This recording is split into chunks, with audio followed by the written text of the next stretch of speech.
cativeiro. Só que não era um simples cativeiro, era um cativeiro onde ele se encontrava. Porque eu não sei se tem pessoa que tem a mesma linha de pensamento que a minha, mas profetizar cura, não estando enfermo, é fácil. Profetizar porta aberta, não estando precisando de uma solução rápida, é fácil. Agora as coisas começam a doer no nosso coração quando Deus ele nos leva a profetizar vida onde a gente está vivendo morte. É profetizar saúde onde a gente está vivendo enfermidade. Porque eu não sei você, eu já contei inúmeras vezes, quando eu estava liberando uma palavra de cura, estando o filho da meu doente. Quantas das vezes eu e meu esposo saiu para levar a palavra, sabendo que quando voltasse o nosso destino era no hospital. As coisas começam a apertar, porque eu preciso pregar para você e a palavra ela não é como está sendo dita nos dias atuais. A vida profética ela não é tão fácil quanto eles pregam, sabendo que iria causar dor na tua família, porque quando nós paramos para estudar sobre Jeremias, a gente entende que ele precisa fugir da cidade onde ele morava, porque a própria família decide que vai o matar por ser profeta. Se você não entendeu o que Deus está falando com você, eu vou te explicar o que é ser profeta. Para ser profeta, você vai ter que abrir mão de certas pessoas. Para ser profeta, você vai ter que abrir mão de certas condutas. Tem roupa que não cabe em você, profeta. Tem pensamento que não cabe em você, profeta. Tem palavras que não pode mais estar em tua boca, profeta. Porque você não é qualquer um. Profeta não anda com qualquer gente. Profeta não tira as fotos como deve tirar nos dias atuais. Eu preciso pregar para profeta. Profeta às vezes é estar sozinho. Profeta às vezes é ser perseguido.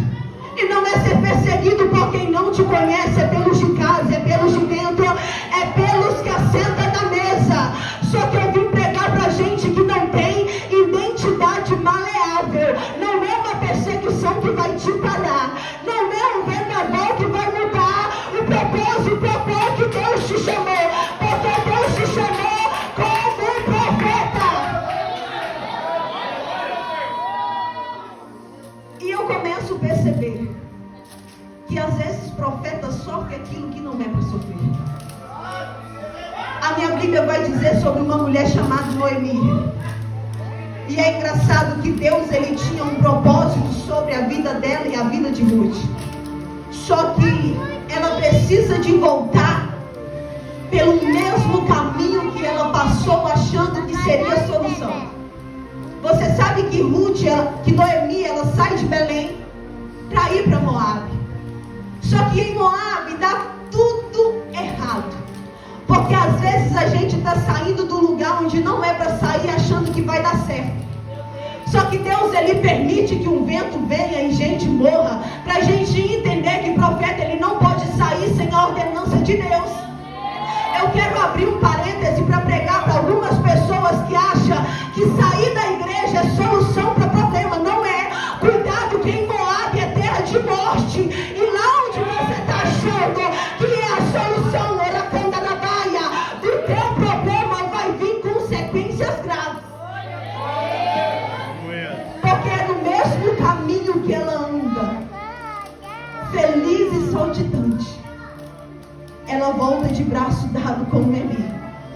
E ela volta tão amargurada que agora ela quer ser chamada de Mara. Só que eu vejo que o meu Deus, ele é um Deus que até na dor ele tem um propósito. Que até na lágrima ele tem um propósito. Que até no dia mau ele tem um propósito. Porque eu preciso ministrar, querido.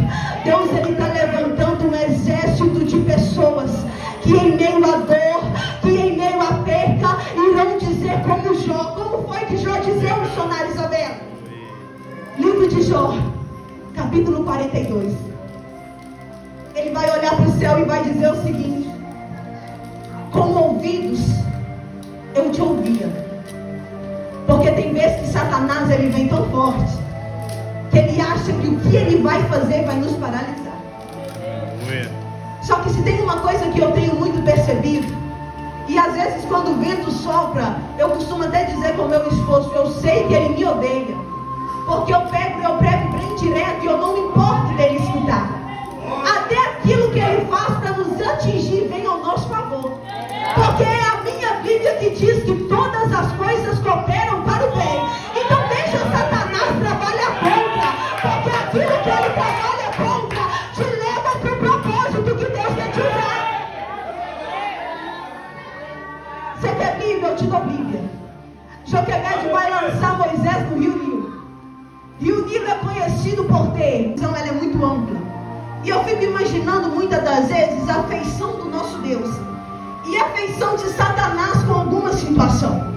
Porque nessa hora que Jó se prostra, eu imagino que Satanás ele vai falar com Deus assim, ó, agora ele vai blasfemar. Agora ele vai falar que desiste. Agora ele vai falar que ele entrega os pontos. Ele vai olhar e vai dizer, com os ouvidos dos meus ouvidos eu te ouvia. Mas agora, depois de perder casa, perder filho, perder nome, perder credibilidade, perder sustento, perder gente que fingia que era amigo, mas não era, os meus olhos te vê. Orecanda na baia, tu não entendeu? Eu te explico. Satanás ele tirou achando que iria blasfemar, só que foi na dor que ele conseguiu ver Deus face a face. Orecanda na baia. Aí tu vai chegar aqui e tu vai falar assim, essa mensagem eu não estou entendendo, ela não é para mim, eu te explico. Porque se tem uma coisa que eu não gosto é de crente confuso. É de crente que sai da igreja falando que não era para ele ou era para quem não veio. Não, querido, é para você mesmo. Entenda. Joel está dizendo o seguinte para Deus: a dor, ela me fez te enxergar. A dor, eu vou ir dizendo até você entender o porquê que tu está passando por tanta provação. A dor, ela me fez tornar sensível à tua voz.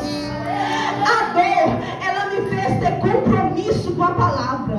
A dor, ela me fez orar de madrugada. A dor, ela me fez jejuar como eu não jejuava. A dor, ela me fez te buscar como eu não te buscava. Porque o testemunho é bom, mas dar o testemunho, Orecanda na baia, é o que Deus quer sobre a tua vida. Até quando você vai servir um Deus só de ouvir falar? Porque nós estamos vivendo uma geração que tudo é Satanás. Nós estamos vivendo uma geração que tudo é obra de macumbaria. Nós estamos vivendo uma geração que tudo é o inferno se levantando. Só que hoje eu vim lá no Betânia dizer para você, tem coisa que é Deus que permite para você tomar vergonha na cara e se posicionar. Tem dor que é Deus que permite para você voltar a ter fidelidade. Porque Deus ele não cumpre promessa na vida de crente relaxar. A Camila me chamou para pregar e ela sabe como eu prego. Entenda. Levanta-te. Essa foi a palavra a qual Deus liberou sobre Ezequiel. E eu comecei a querer entender o que significava o levanta-te. E por incrível que pareça, queridos, a palavra levanta-te, ela está escrita na Bíblia 533 vezes. E era por volta de 3 horas da manhã quando eu comecei a me deparar. E eu comecei a questionar o Senhor. Mas por que tanto levanta-te? Se um ano só tem 365 dias, eu acredito que podia ter somente os 370 levanta-te. E Deus ele começou a falar no meu coração, é para você não ter tempo de ficar acomodado. Porque tem gente querendo viver promessa, tem gente querendo viver milagre, tem gente querendo viver bonança, tem gente querendo levantar ministério, tem gente querendo ser profeta de agendas abertas, tem gente que não entende porque passa 10, 30, 40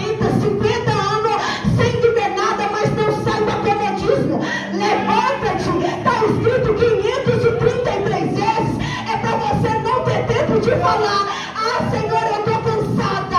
Ah, Senhor, eu não posso. Ah, Senhor, eu não dá.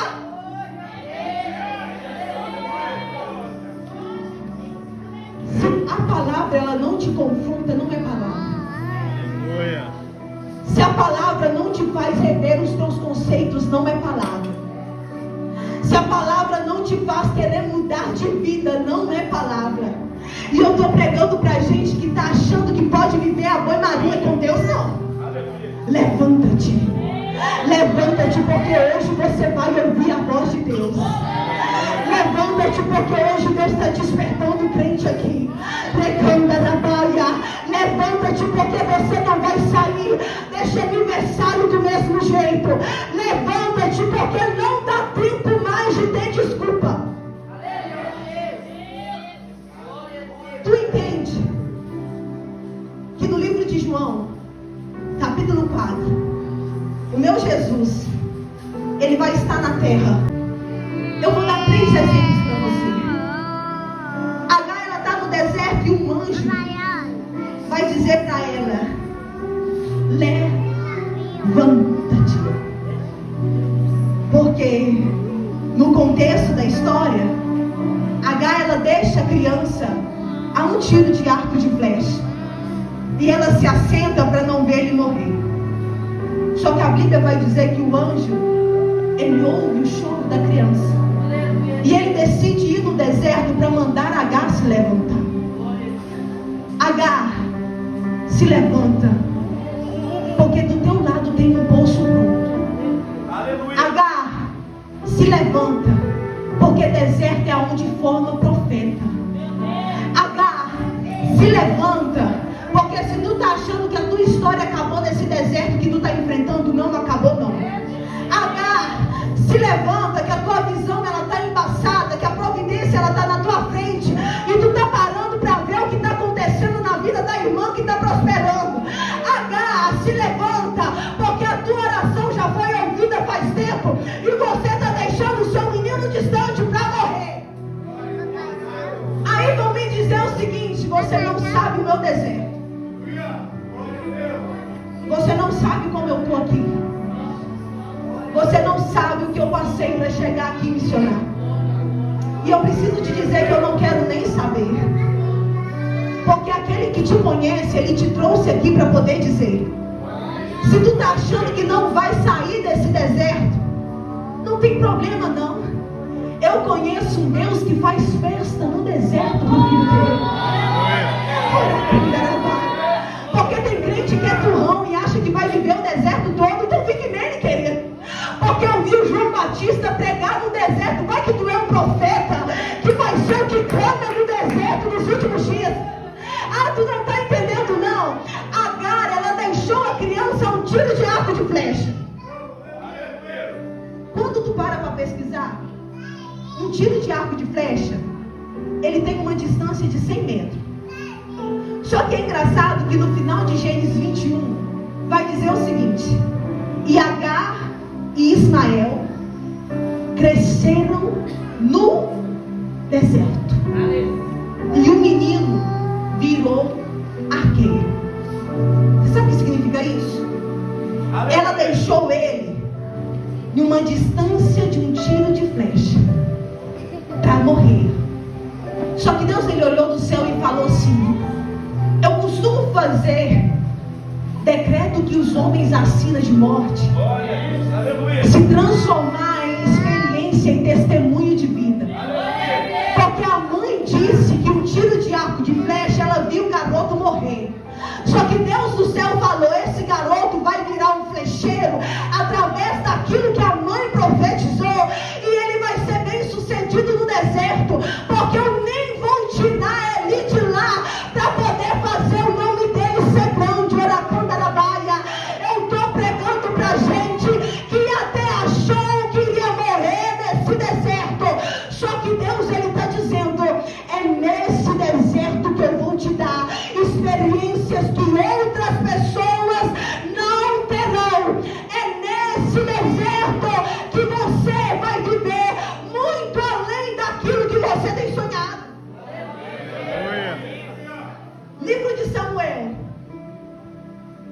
Bíblia vai dizer que Ana, ela se levanta. Quando ela se levanta, ela chega em uma coluna do templo e ela faz uma oração. Mas não era qualquer oração, porque a minha Bíblia vai dizer que ela foi no templo diversas vezes. E diversas vezes que ela subiu no templo, Penina estava lá para poder zombar dela, para poder criticar ela porque ela não gerava. Só que naquele dia Ana entendeu o que significava promessa.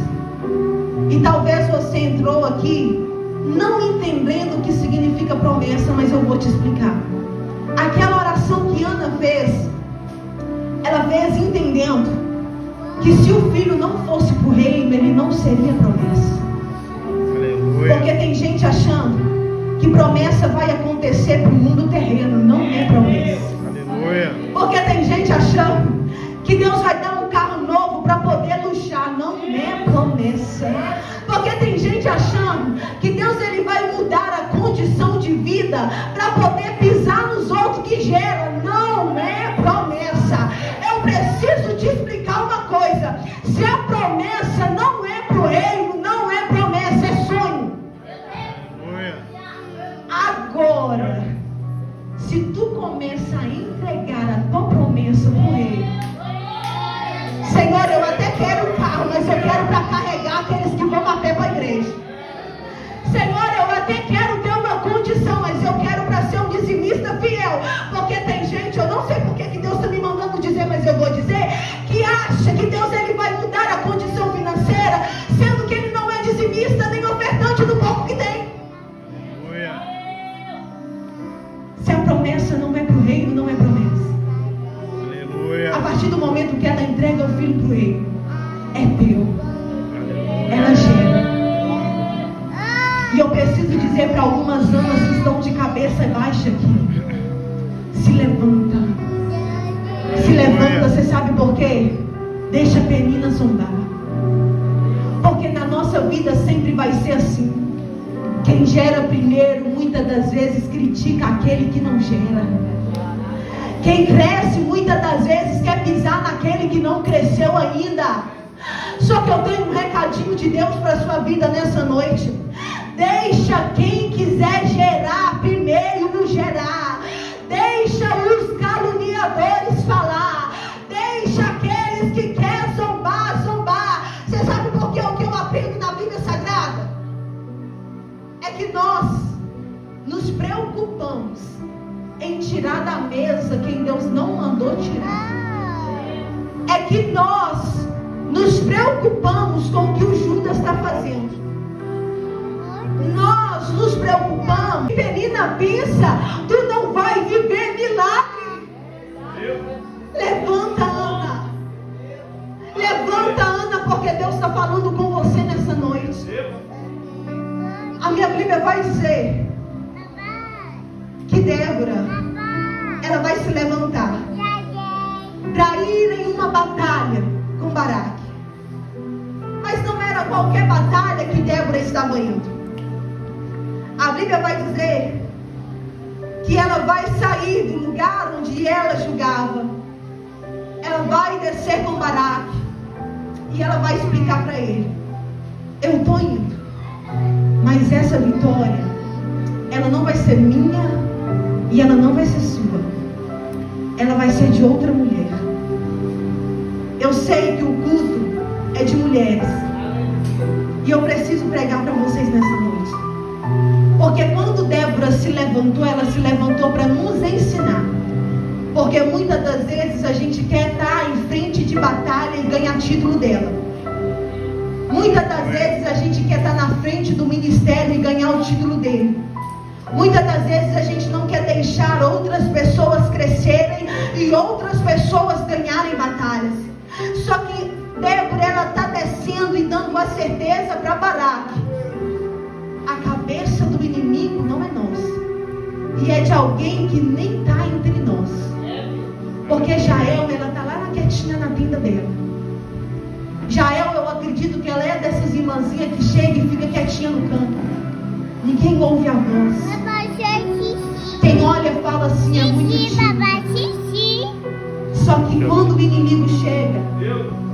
É engraçado que o marido, ele abre a porta e ela decapita a cabeça dele. E você não está entendendo o que Deus está dizendo para você? Eu tenho duas linhas de pensamento. A primeira: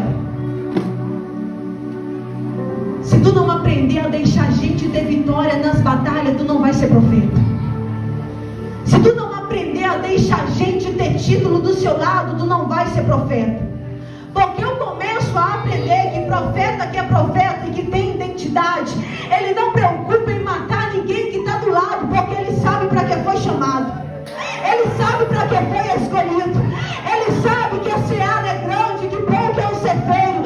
E o meu Deus, ele disse: faça uma oração para que o dono da seara mande mais cefeiro. Mas o problema dos nossos dias atuais é que a gente está matando quem quer trabalhar. Se o meu Deus disse que é necessário orar para enviar mais gente, não está ganhando oportunidade na igreja, não. Eu vou abrir um parênteses para pregar. Pega a chave da igreja, vem orar 5 horas da manhã. Não está ganhando oportunidade, não. Limpa o chão. O maior ministério é limpar a igreja, sabia? Porque eu tenho certeza que todos os profetas começaram nesse lugar. Não é tempo mais da gente brigar com o microfone e tentando morrer lá fora. Não é tempo mais da gente que tem gente precisando lá fora. E Deus, ele está dando estratégia para a gente aqui poder lidar com o inimigo que está entrando dentro de casa. Deus, ele está dando estratégia para mulheres aqui lidar com o inimigo que está trabalhando dentro de casa. Ela toda na baia.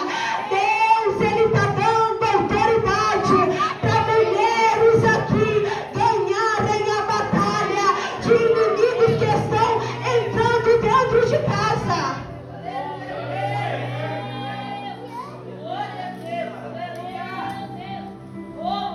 No capítulo 37, eu já estou caminhando para o final. Ezequiel, ele vai deixar uma das palavras mais pregadas entre nós. Eu sei que você já ouviu sobre o Vale de Ossos Secos. A Bíblia vai dizer que agora ele é um profeta e ele é levado em espírito sobre aquele vale. E naquele vale não tinha nada a não ser ossos muito secos. E Deus faz uma pergunta para Ezequiel: pode esses ossos reviver?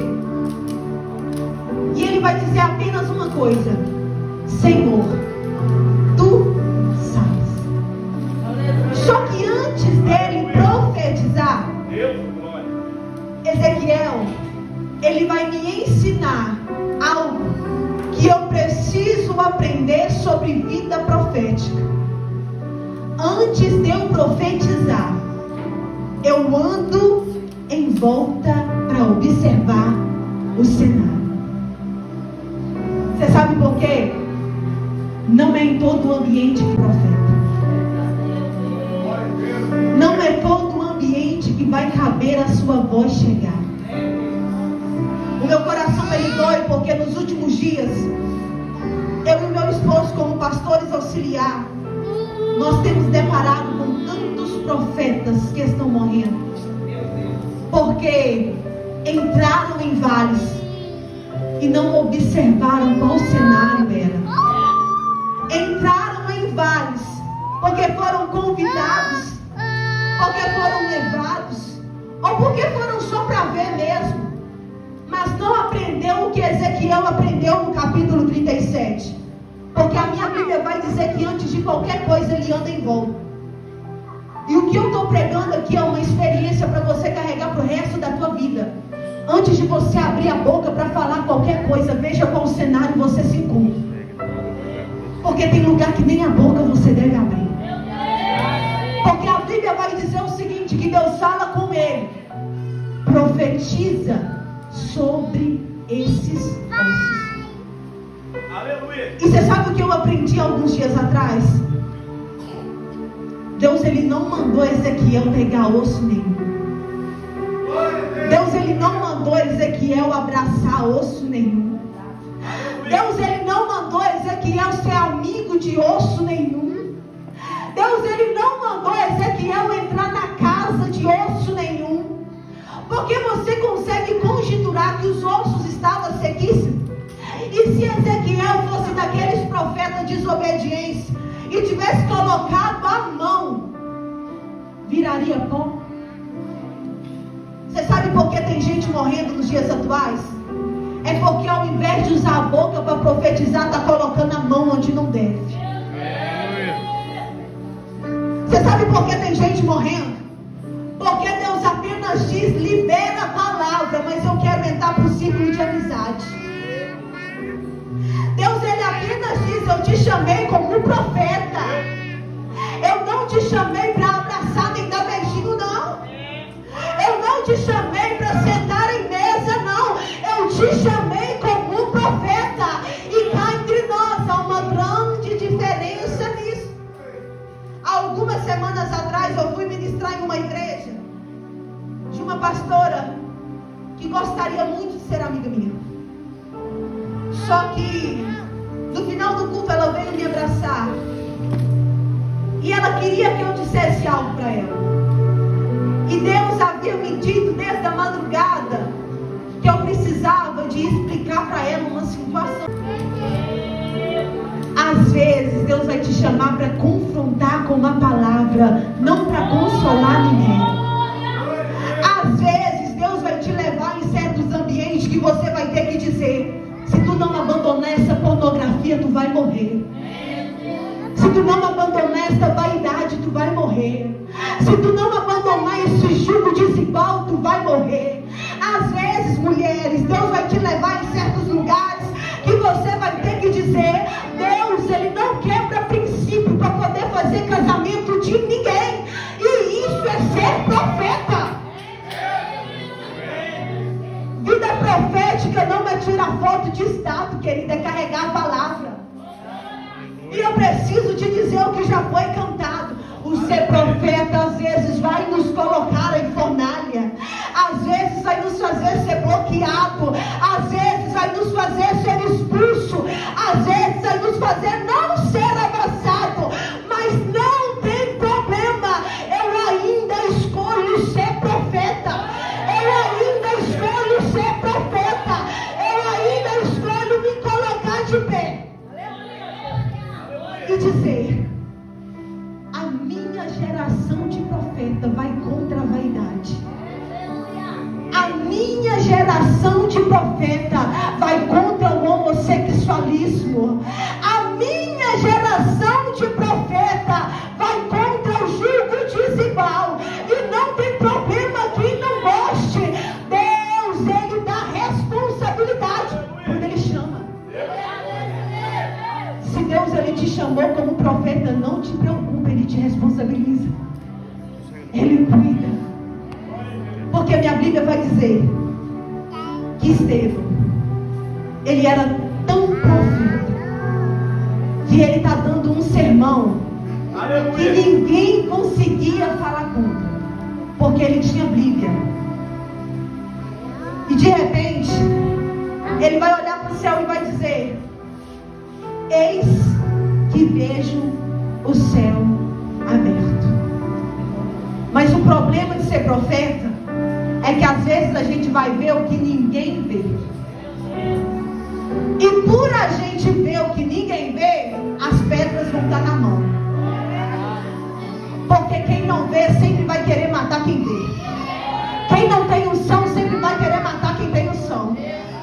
Quem não tem autoridade sempre vai querer matar quem tem. Porque eu aposto que tem gente que não apoia, não colabora, não ajuda, mas critica até a cor que é colocada no painel, mas critica até o hino que é colocado na pasta.